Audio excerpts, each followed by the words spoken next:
Good morning, everybody. Today, let's squash that lazy myth. People love to say the revolution was just some white dudes in wigs yelling at King George like it was a bad HOA meeting. Wrong. The truth is, America's fight for independence looked more like the world's most chaotic team-up movie. Black patriots, native warriors, women hauling cannons, Irish immigrants, Jewish financiers, Spanish governors, and a teenage French aristocrat. It wasn't just one group's fight, it was a whole mess of people from every background you can think of. I'm your host, Jeff, the non-operating operator, and welcome to our republic. When in the course of human events it becomes necessary for one people to dissolve the political bands, sailors and airmen of the Allied Expeditionary Force. Well, I think it's time we ask ourselves if we still know the freedoms that were intended for us by the founding fathers. Not Those three hallowed words reverently dictate what you ought to be, what you can be, what you will be. we pledge to each other our lives, our fortunes, and our sacred honor. Today, we are talking about America's diverse patriots. The fight for liberty pulled in a cast of characters more diverse than any Avengers movie. Different races, backgrounds, and even nations all stepped up to help secure independence. So let's meet some of them. Let's talk about Prince Whipple. Prince Whipple was born in Africa, enslaved, and brought to New Hampshire. He is remembered for being with Washington during the icy Delaware crossing. Yeah, that famous painting with everyone looking heroic and badass on a boat. I personally like the one with the little birds and he's got nods, but whatever. He's in the tradition. He wasn't just swinging oars. He petitioned for abolition, pointing out the insanity of fighting for liberty while keeping his people chained. Wentworth Chiswell. Wentworth Chiswell was a free black man from New Hampshire as well. He was a teacher, a judge, and the first American elected to public office in the United States. He rode north on April 18th, 1775, warned his community the British were coming, while Paul Revere hogged all the poetry. We have another person in here as well that rode with Paul Revere. It's really interesting, really good story. We got Salem Poor. At Bunker Hill, Salem Poor, another black patriot, fought with ferocity that 14 officers wrote to Congress begging them to recognize his heroism. Dude fought so hard, his bosses left a review that read, would absolutely recommend him in future war, 5 stars. Then we got Crispus Attucks. Crispus Attucks, he was part African, part Native American, was the first man killed in the Boston Massacre. And that was 1770. 6 years before the Declaration was even signed, he became the first martyr of the Revolution. Prince Estabrook. At Lexington in 1775, Prince Estabrook, enslaved at the time, stood shoulder to shoulder with the militia. He was shot and wounded in the first battle of the war. James Armistead Lafayette. James Armistead was enslaved but volunteered to spy for the Patriots.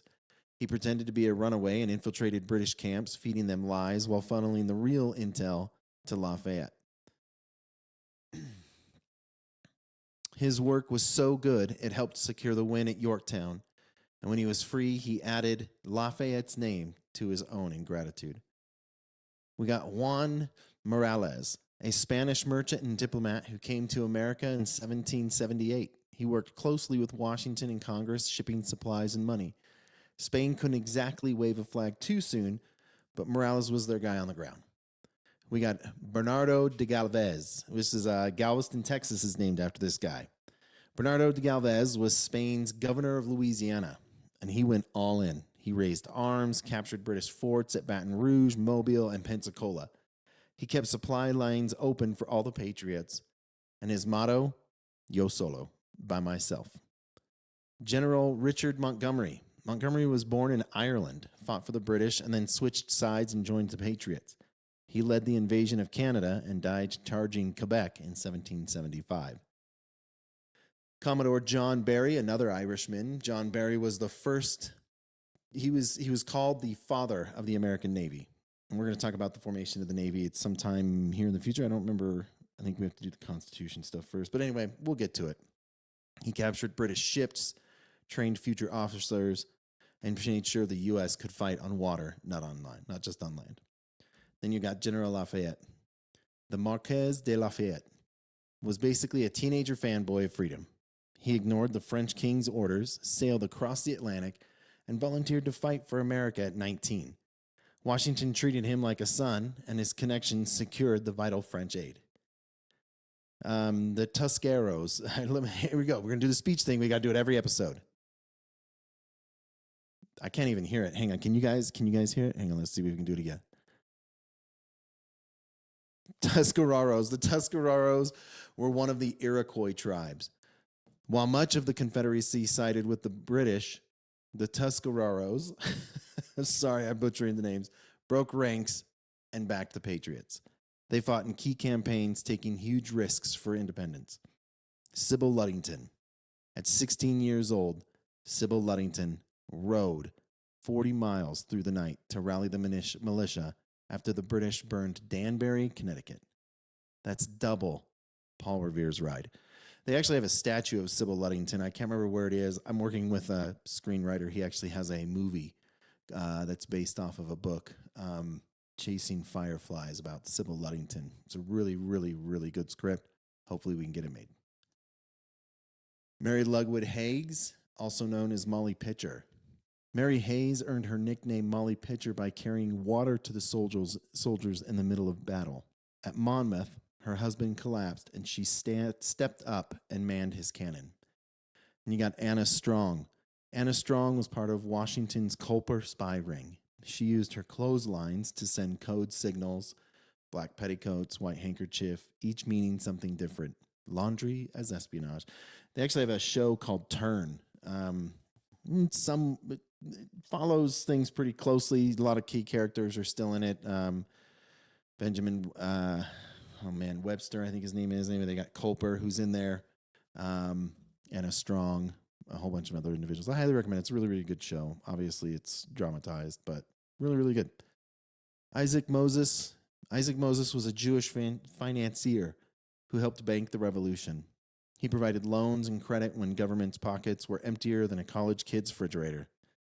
So yeah, I mean, I know that's just a little bit of the diverse patriots that are helped the Patriots during the war. I know it's a shorter episode today, but we needed to cover it, right? Because everyone says that this country was just founded on a bunch of rich white dudes. It was not. A lot of people fought for our independence here. America just wasn't built by one kind of person. It wasn't Jefferson with a quill or Washington on a horse. It was black patriots, native allies, women who fought and spied, immigrants who bled and bankrolled, Spaniards and Frenchmen who sent guns and ships. The revolution wasn't some neat little club of powdered wig elites. It was messy, dangerous, and way more diverse than most people ever realize. Really appreciate you listening to this shorter episode today. And remember, history is not boring.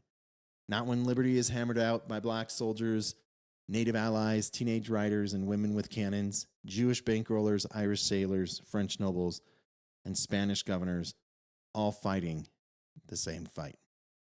See you next time.